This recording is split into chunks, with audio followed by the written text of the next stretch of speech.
good fight, a love too quiet to be understood. Let me take you to the heart of Lagos Island, where the sunsets drape the city in gold, the markets never sleep, and love stories bloom in dusty taxis and WhatsApp voice notes. That's where this story begins, with a boy named Pedro and a girl named Jennifer. Pedro wasn't the guy who wore his heart on Instagram. He didn't shout, "I love you," across balconies, or pick fights with guys who looked at Jennifer too long. He wasn't dramatic or messy. He was deliberate, the type who'd walk her home in silence, fixing her umbrella when it broke, then act like it was nothing. He worked as a graphic designer from a small studio in Lekki. Phase 1, headphones always in, mind always wired into projects. But when it came to Jennifer, his love unplugged him. She was the noise he welcomed after hours of digital quiet. Jennifer was beautiful, but not just the skin-deep kind. She had a magnetic confidence, someone who used to move with grace, humility, and a kind of loyalty you could write songs about. Pedro fell for the way she listened to understand, not to answer. She was gentle. Once, they met at a mutual friend's birthday, and the spark was instant. For the first few months, they were inseparable, those couples. You see laughing over street food by Bar Beach, play fighting at the arcade in Surulere, voice noting each other until their data finished. But as time wore on, Jennifer changed. She started hanging out with new friends, louder, flashier, the "if he isn't checking your phone, he doesn't love you" type. She began to challenge Pedro not with her words alone, but with her actions. The cryptic tweets, the unnecessary jealousy traps, the exaggerated stories were to test if he'd get mad. Pedro noticed, but he didn't react the way she expected.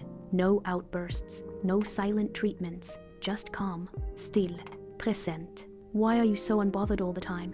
she snapped one night as they sat by the water in Banana Island, overlooking the lights on the horizon. "I'm not unbothered. I just don't see the point of fighting someone I'm trying to build with," Pedro replied, sipping his malt. That silence? Deafening. Jennifer rolled her eyes. "Real men fight for what they love." Pedro leaned back, eyes locked on her. "I fight differently. I fight by staying, by not matching chaos with chaos. But you're not seeing it, are you?" By the 6th month, everything felt like a battlefield. Jennifer would raise her voice in public, belittle him in group chats, and even flirt with guys in his presence waiting, daring him to react. He never did, at least, not how she wanted. He'd quietly pull her aside. He'd try to talk. He'd write her letters she never read. Inside, he was torn apart.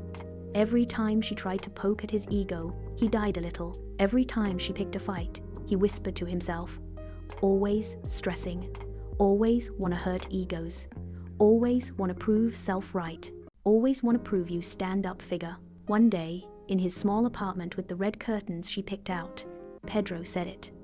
"You're not with me anymore. You're with the idea of winning, of control, and I'm not your opponent. I was your teammate. But I'm losing a good fight here, Jen, and it's not worth bleeding alone." He didn't slam the door. He didn't block her. He just left with dignity, peace, and a heart still intact. Jennifer didn't cry. Not that night. It wasn't until weeks later, when the noise faded, when the people she used to impress stopped clapping, when her inbox dried up, that she noticed the silence he left behind. She tried dating a guy who made her feel wanted. Loud love, possessive love.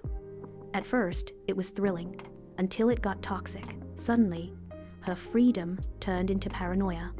Her independence got mistaken for rebellion. She missed Pedro not because he was perfect, but because he gave her space to be.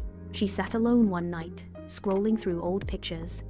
There he was, carrying her groceries, holding her sandals after a long walk, building her a website she never even launched. That's when it hit. He did love her, just not in the way she was used to. He loved in ways that didn't perform. He loved with silence, with patience, with presence. And she had mistaken that love for weakness. A month later, she saw his status. A black screen with white text.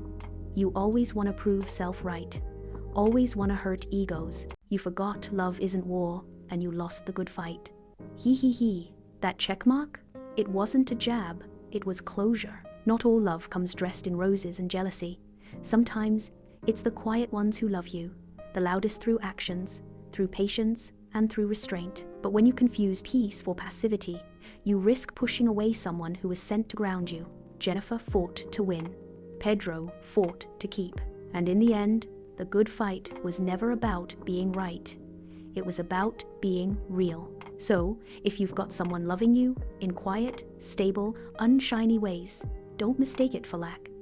That might just be the purest kind of love you'll ever know. And so, Pedro walked away, not because he stopped loving, but because love, in its truest form, knows when to let go of what no longer grows. As for Jennifer, her tale now lives not just in memories, but in the hearts of those who still confuse chaos for passion and silence for weakness. From the city lights of Lagos to the sacred echoes of our ancestors, this tale teaches us one thing: when pride shouts louder than love, even the purest hearts will walk away. So, tell it to your daughters, whisper it to your sons, let them know that not all warriors carry swords. Some carry love in their silence, and leave when it's no longer safe to stay. This has been another truth woven from the soul of the people, another flame from the fire pit of the old ones, another tale from the folk tales of many tribes.